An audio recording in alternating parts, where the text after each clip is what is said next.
नमस्कार दोस्तों, अनुपमा भक्ति चैनल में आपका स्वागत है। हम वाल्मीकि रचित रामायण की कुछ सारांश आप लोग के सामने प्रस्तुत कर रहे हैं। तो कल मैंने बालकांड का सारांश बताया था वीडियो में, और साथ में हमने ये भी बताया कि राम, भरत, लक्ष्मण, शत्रुघ्न इन नामों को जपने से क्या फायदे होते हैं, इनके नाम का क्या महत्व है। आज हम बात करेंगे वाल्मीकि रामायण के अयोध्या कांड, जो अहम भूमिका निभाता है भगवान राम के जीवन में। उनके राज्याभिषेक की तैयारी, फिर कैकेयी के वर मांगने के कारण घटना, राम के यह 14 वर्ष का वनवास में बदल जाती है और पूरी ही लाइफ राम की बदल जाती है। तो हम अयोध्या कांड के सारांश, हालांकि आप लोग को पता ही है वीडियो ज़्यादा लंबी ना हो जाए, इसलिए मैं शॉर्टकट बताती हूँ आपको। तो अयोध्या कांड की मुख्य घटनाएं: राज्याभिषेक की तैयारी। राजा दशरथ अपने बड़े पुत्र राम को अपना उत्तराधिकारी बनाने का निर्णय लेते हैं और उनके राज्याभिषेक की तैयारी शुरू होती है। और जब राम की राज्याभिषेक की घोषणा होती है तो कैकेयी की एक दासी थी, मंथरा, बहुत कान भरती थी। कैकेयी को वरदान था, राजा दशरथ ने उनको वरदान दिया था, पुराने वादे के कारण 2 वर मांगती है।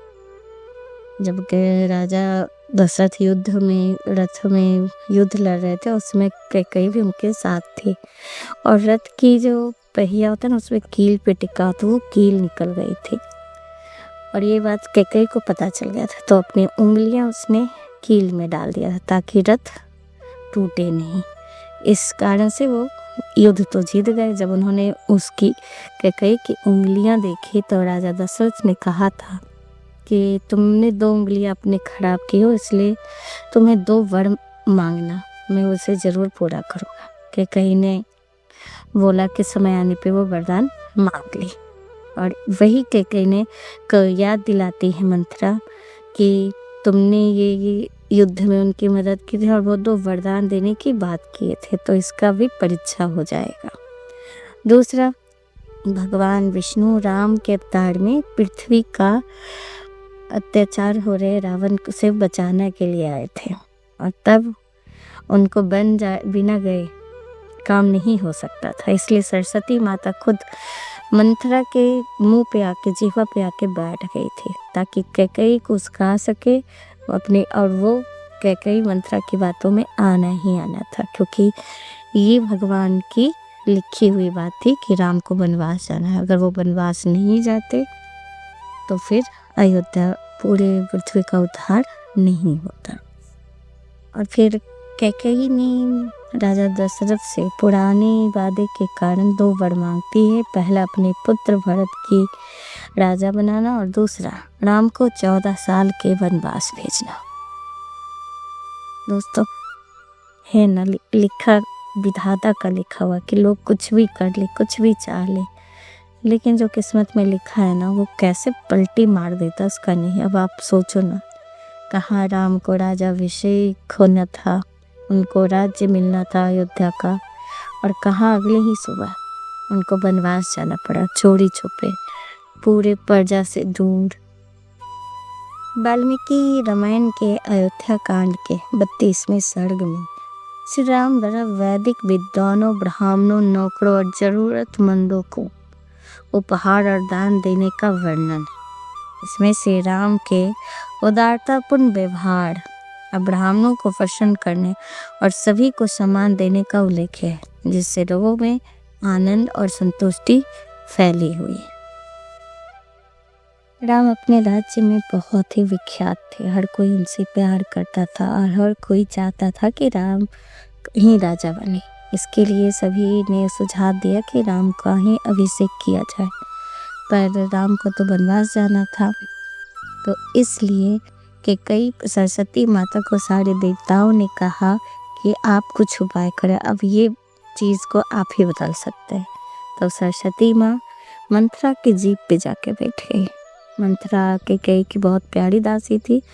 और फिर जब मंथरा के भड़काने पे बहकाने पे कि तुम्हें ये कष्ट होगा अगर राम बन गए राजा, तो कैकेयी पहले नहीं चाहती थी कि राम बनवास जाए, लेकिन बहुत कहने पे कैकेयी फिर मान गई और कोप भवन में जाकर राजा को संदेश दिया गया। पहले रानी अपनी बात मनाने के लिए कोप भवन जाया करती थी। दशरथ जब गए और उनसे जब ये कैकेयी ने 2 वचन की याद दिलाई, तो दशरथ ने कहा,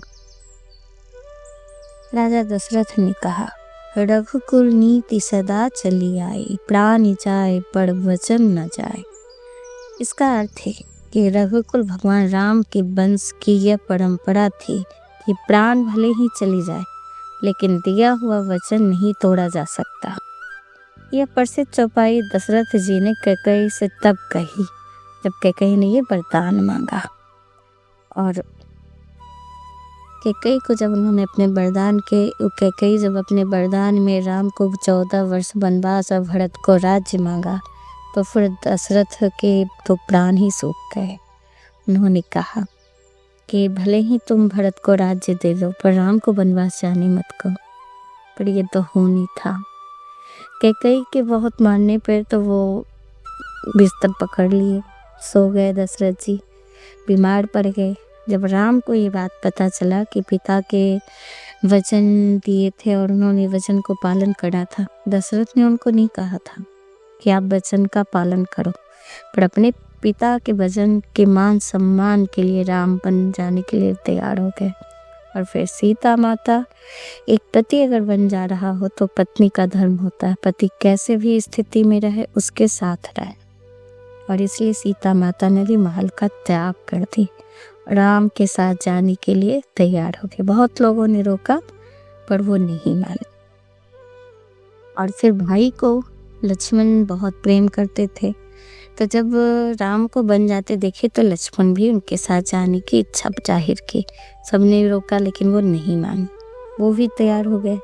जब उर्मिला उनकी पत्नी भी जाना चाहिए तब लक्ष्मण ने कहा नहीं, सब बन चले जाएंगे तो महल और इन सास ससुर की सेवा कौन करेगा।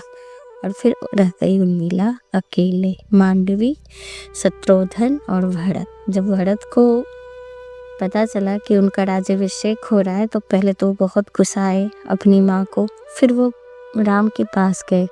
चित्रकूट में ठहरे हुए थे राम। जब भरत को पता चला कि राम वनवास चले गए तो वे अपनी माता और गुरुओं के साथ उन्हें मनाने के लिए चित्रकूट गए। वहाँ पे राम रुके हुए थे।